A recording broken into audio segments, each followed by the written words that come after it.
ॐ अज्ञानतिमिरन्धस्य ज्ञानाञ्जनशलाखया चक्षुरुन्मीलितं येन तस्मै श्रीगुरुवे नमः। नमो ॐ विष्णुपादाय कृष्णपृष्ठाय भूतले श्रीमते भक्तिवेदान्तस्वामिन् इति नामिने। नमस्ते सरस्वती देवे गौरवाणी प्रचारिणे निर्विशेष शून्यवादी पाश्चात्यदेशतारिणे। जय श्री कृष्ण चैतन्य प्रभु नित्यानंद श्री अद्वैत गदाधर श्रीवासदि गौर भक्तवृंद। हरे कृष्णा कृष्ण कृष्ण हरे हरे, हरे राम राम राम हरे हरे। हरे कृष्ण। तो पिछली कथा में हम बड़ा ही सुंदर वर्णन सुन रहे थे। कुंती महारानी, उन्होंने 3 विडंबनाएं प्रकट की भगवान की लीलाओं के बारे में। पहली उनकी विडंबना थी कि भगवान आप मानव समाज में आते हैं और मानव समाज के अंदर में आने के पश्चात आप इस भौतिक संसार के अंदर में अनेकों प्रकार की आपकी लीलाएं, चिकीर्षताम आपकी लीलाएं करते हैं। भगवान ने कौन कौन सी लीला की और उसके बारे में भगवान ने भगवद गीता में बताया था।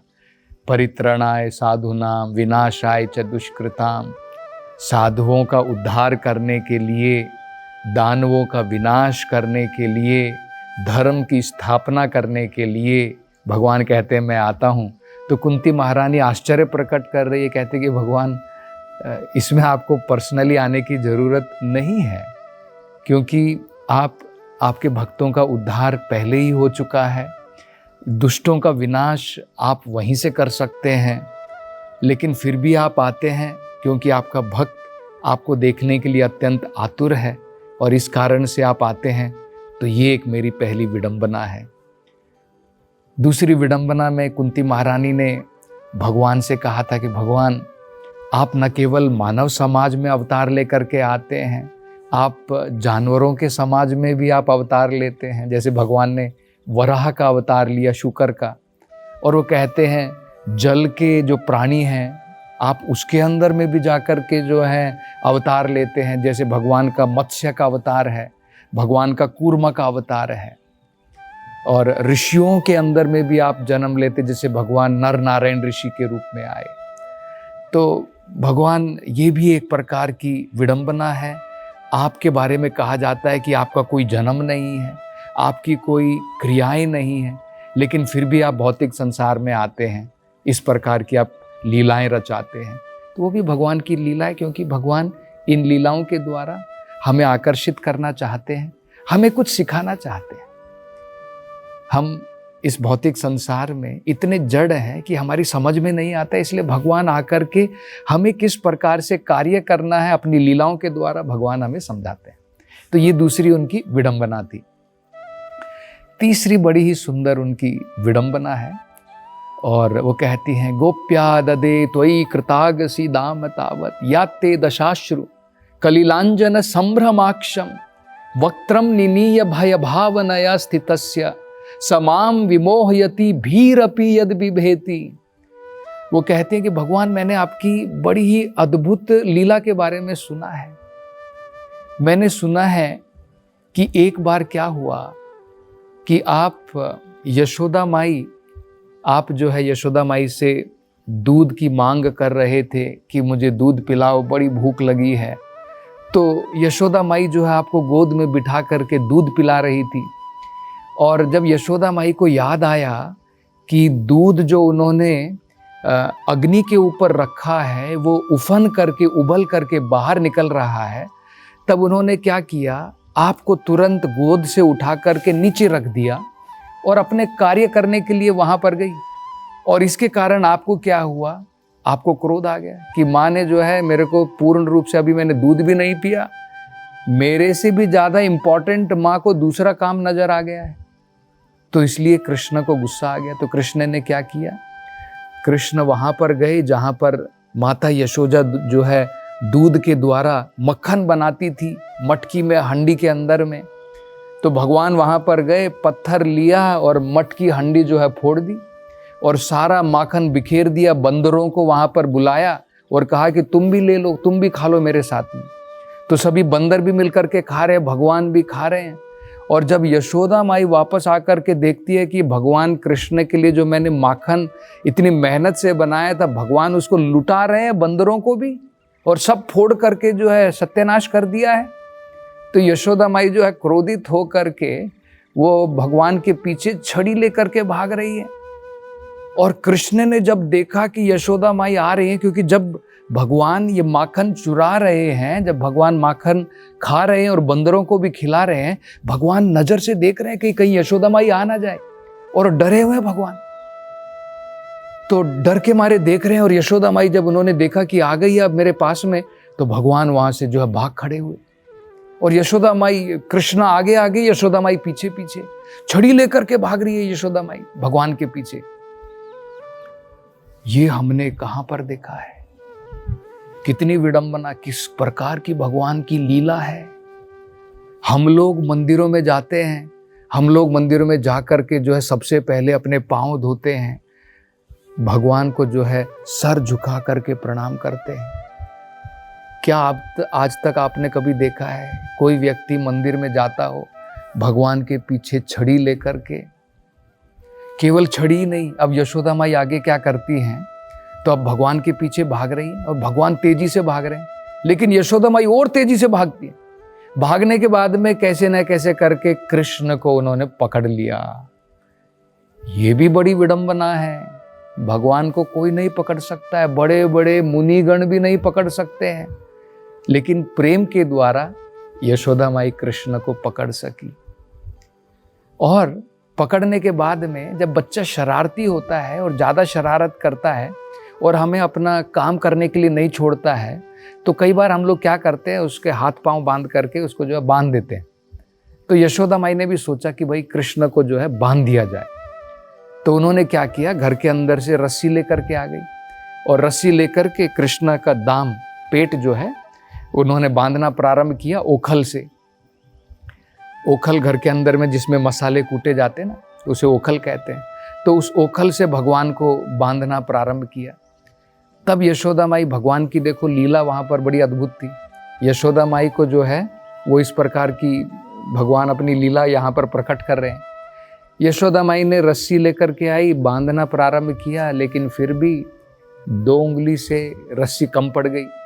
फिर यशोदा माई दूसरी रस्सी लेकर के आई, उस रस्सी में जोड़ दी, फिर बांधा, 2 उंगली फिर भी कम पड़ गई, और बांधा। जितनी सारी घर के अंदर की रस्सियां थी सब लेकर के आ गई। और सारी गोपियां भी वहां पर खड़ी हैं, यशोदा माई के साथ में खड़े होकर के तमाशा देख रही हैं। वो भी हंस रही है कि भगवान की क्या अद्भुत लीला है। यशोदा माई बांधते जा रही है, परेशान हो गई, थक गई, पसीने छूट रहे हैं यशोदा माई के, लेकिन भगवान कृष्ण बंध ही नहीं रहे हैं। और जब भगवान कृष्ण ने देखा कि यशोदा माई परेशान हो गई है, तब भगवान ने स्वीकार कर लिया कि आप मुझे जो है बांध दो। तब फाइनली जो है भगवान जो है यशोदा माई के द्वारा बांध दिए गए। तो ये लीला याद करके कुंती महारानी जो है विडंबना प्रकट कर रही है। वो कहते कि भगवान, यशोदा माई का स्थान किस प्रकार का है। मैं तो बड़े ही आदर के साथ में आपसे प्रार्थनाएं कर रही हूं, अनेकों प्रकार की। आप मेरे संबंधी के रूप में भी है, मैं तुम्हारी बुआ के रूप में हूं, लेकिन फिर भी मेरी इतनी हिम्मत नहीं है कि यशोदा माई की तरह आपको छड़ी दिखा करके आपको डराऊं। तो भगवान के बारे में वो कहती हैं, गोप्या ददे कृतागसी दाम तावद। ये जो यशोदा माई जो गोपी थी, गोप्या आददे, उन्होंने आपको क्या किया, कृतागसी दाम तावद, आपको रस्सियों से, भगवान को, आपको जो है यशोदा माई ने रस्सियों से बांध करके ओखल से बांध दिया। वक्त्रम निनीय भय भावनया स्थितस्य, उस समय भगवान आपकी हालत देखने लायक थी। दशाश्र कलिलांजन संभ्रमाक्षम, आपकी दशा किस प्रकार की थी, आपकी आंखें जो है आंसुओं से भरी हुई थी मां के डर के कारण, और आपकी आंखों के अंदर में भय नजर आ रहा था। आप पूर्ण रूप से माँ से जो है भयभीत हैं। आपकी आंखों में आंसू भरे हुए हैं, रो रहे हैं आप। और रोते हुए माँ ने जो आपकी आंखों के अंदर में काजल लगाई थी, वो काजल धुल करके आपको जो है आपके गालों के ऊपर आ गई है और आप बड़े सुंदर उसमें प्रतीत हो रहे हैं। तो ये अत्यंत विडंबना है। वो कहती हैं भीरपि यद बिभेति, हे भगवान आपसे तो भय भी घबराता है। कहा जाता है ना, जहां पर हम भगवान का नाम लेते हैं वहां पर भूत पिशाच प्रेत कोई नहीं भटक सकता है। भगवान के नाम से भय भी घबराता है। लेकिन देखिए, जिस भगवान से भय भी घबराता है वो भगवान यशोदा माई की छड़ी से यशोदा माई की सजा देने के द्वारा इतना घबरा रहे हैं, उनकी आंखों के अंदर में भय प्रकट हो रहा है, आंखों से अश्रुओं की धारा बह रही है और भगवान कांप रहे हैं यशोदा माई की छड़ी को देख करके। तो ये भगवान की लीला को देख करके कुंती महारानी जो है बड़ा आश्चर्य प्रकट कर रही है। ये कहते कि भगवान विडंबनम, ये भी एक प्रकार की आपकी जो है विडंबना की लीला है, आश्चर्यजनक लीला है। तो देखिए इसको हमें कैसे समझना है, बड़ा सुंदर है।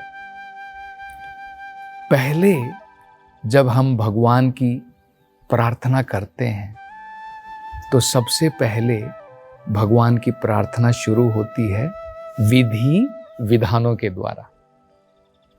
विधि विधानों के द्वारा होती है। जैसे हम देख सकते हैं एक लड़का है, एक युवक है, एक युवती है। जब उनमें पहले संबंध स्थापित नहीं हुआ है सही प्रकार से, तो आपने देखा होगा, मान लो उनकी शादी जो है तय होने वाली है, तो लड़का वहाँ पर जाता है, लड़की के घर पर जाता है और वहाँ पर जो है वो जो युवती है वो क्या करती है, वो अनेकों प्रकार से सेवा प्रारंभ करती है। वो कुछ पानी लेकर के आएगी, कुछ भोजन परोसेगी। तो एक प्रकार से आप देख सकते हैं फॉर्मेलिटी रहती है, इतनी जो है उसके अंदर में अभी गूढ़ता नहीं है।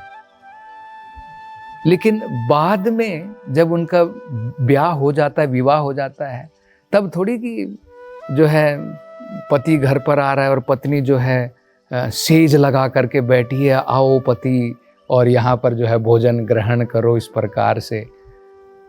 तो जिस प्रकार की फॉर्मेलिटी पहले रहती है वो फॉर्मेलिटी बाद में नहीं रहती है, वो स्पॉन्टेनिटी में बदल जाती है। वो प्रेम इस प्रकार का विधि विधानों का प्रेम नहीं रह जाता है। ये बाद में विधि विधान अड़चन बन जाते हैं। लेकिन विधि विधान इंपॉर्टेंट है, पहले बहुत इंपॉर्टेंट है। जब तक भगवान के साथ में सही प्रकार से हमने भगवान को समझ नहीं लिया है, जब तक हम भगवान की भक्ति में गूढ़ नहीं हो गए हैं, तब तक हमें हिम्मत नहीं करनी चाहिए यशोदा माई की तरह छड़ी उठा करके भगवान की पूजा करने की। वो स्थान यशोदा माई का है। भगवान के कृष्ण के जो सखा थे वो भगवान के कंधों के ऊपर चढ़ करके खेल रहे हैं। ये स्थान हमारा नहीं है। अभी हमारा स्थान विधि विधानों के द्वारा भगवान की उपासना करना है। और एक दिन जब हम भक्ति में बढ़ जाएंगे और भगवान के साथ में हमारा भी इस प्रकार का संबंध हो जाएगा कि हम भी इंटीमेटली भगवान के साथ में बंधे हैं संबंधों में, तब ये पोजीशन हमें भी मिल सकती है। ये सभी जीवों के लिए खुली है कि हम भी भगवान के साथ में सखा के रूप में, भगवान के दास के रूप में, भगवान के माता पिता के रूप में, वात्सल्य के रूप में, जैसे नंद महाराज यशोदा माई,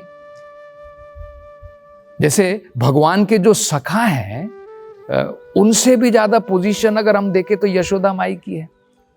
भगवान सखाओं के साथ में खेल रहे हैं और भगवान के सखा जो है उनके कंधों के ऊपर चढ़ रहे हैं, लेकिन यशोदा माई से तो भगवान घबरा भी रहे हैं। वात्सल्य का जो प्रेम है, तो इस प्रकार से भगवान के साथ में ये संबंध सभी जीव भी जो है कर सकते हैं। और हम प्राप्त करेंगे। इस भौतिक संसार में भी हम अनेकों प्रकार के संबंध बनाते हैं। कोई हमारा सेवक है, कोई हमारा प्रेम में बंधा हुआ है, पति पत्नी हुए या फिर लवर्स हुए या फिर कोई जो है फ्रेंडशिप में, दोस्ती के अंदर में हम जो है बंधे हुए अपने दोस्तों के साथ में, तो ये अनेकों प्रकार के रस जो है हम उसका भोग करते हैं भौतिक संसार में। लेकिन ये रस जो इस भौतिक संसार में है, ये सब भगवान के रस, अनंत रस हैं, ये सब टेम्परेरी हैं। यहाँ पर हम देखते हैं जो हमारा सबसे बढ़िया मित्र है, हमारा सबसे बड़ा दुश्मन भी बन जाता है, वही सबसे बड़ा कई बार दुश्मन बन जाता है। हमारे जीवन में हम लोगों ने देखा होगा, जो हमारा लवर है कई बार, जिससे हम प्रेम करते हैं, बाद में ऐसा भी हो सकता है हमारे प्रेम के अंदर में इस प्रकार का जो है अड़चन आ जाए कि हम बर्दाश्त भी नहीं कर सकते हैं उस व्यक्ति को अपने जीवन के अंदर में। मैंने अपने कॉलेज के अंदर में स्वयं देखा, जब मैं कॉलेज में पढ़ता था तो जब मैंने मंदिर में बेंगलोर में मैंने ज्वाइन किया, तो मेरे कॉलेज में दो लड़के, एक लड़का एक लड़की थी, जो आपस में जो है उनकी जोड़ी बताई जाती थी कि आपस में हमेशा घूमते रहते थे। तो सभी लोग बोलते थे कि भाई ये लैला मजनू की तरह है। तो एक दिन वो मेरे पास में यहाँ पे मंदिर में आए, वो मेरे को पहचान नहीं सके, मेरे से कुछ सलाह लेने के लिए आए।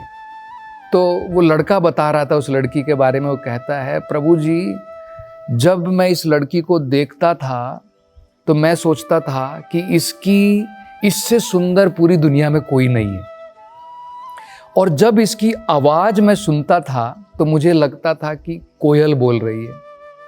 आज जब ये बोलती है तो मुझे लगता है कि कौवा बोल रहा है। पहले लगता था कि इसके बिना मेरा जीवन चलेगा नहीं, आज मुझे लग रहा है कि अगर इसके साथ में रहूँगा तो जीवन नहीं चलेगा। ये भौतिक संसार का है। तो ये हम जो है इस बढ़िया सुंदर यशोदा माई के प्रसंग से यहाँ पर सीख सकते हैं, और आगे कुंती महारानी की प्रार्थनाओं के बारे में अगली कथा में चर्चा करेंगे। हरे कृष्णा। हरे कृष्ण मूवमेंट के संस्थापक आचार्य श्रील प्रभुपाद की हार्दिक इच्छा थी कि भगवान श्री कृष्ण और श्रीधाम वृंदावन की महिमा का पूरे विश्व में प्रचार हो। मथुरा वृंदावन में निर्माणाधीन गगनचुंबी वृंदावन चंद्रोदय मंदिर श्रील प्रभुपाद के इस उद्देश्य को समर्पित है। यह परियोजना वृंदावन को विश्व मानचित्र पर एक अनुपम छवि प्रदान करेगी। स्कंद पुराण में उल्लेखित है कि भगवान श्री कृष्ण के लिए एक मंदिर का निर्माण प्रारंभ करने मात्र से 7 जन्मों में किए गए पापों का नाश हो जाता है, और ऐसा करने वाला व्यक्ति नरकीय लोकों में कष्ट भोग रहे उसके पूर्वजों को मुक्त कर सकता है। अतः एक सुनहरा अवसर है भगवान श्री कृष्ण के लिए विश्व के सबसे ऊंचे मंदिर के निर्माण में सहयोग देकर सर्वोच्च पुण्य का भागीदार बने। 1 स्क्वायर फीट मंदिर निर्माण सेवा राशि 2100 रुपए मात्र। अधिक जानकारी के लिए संपर्क करें 8585850033 एवं 7725977260।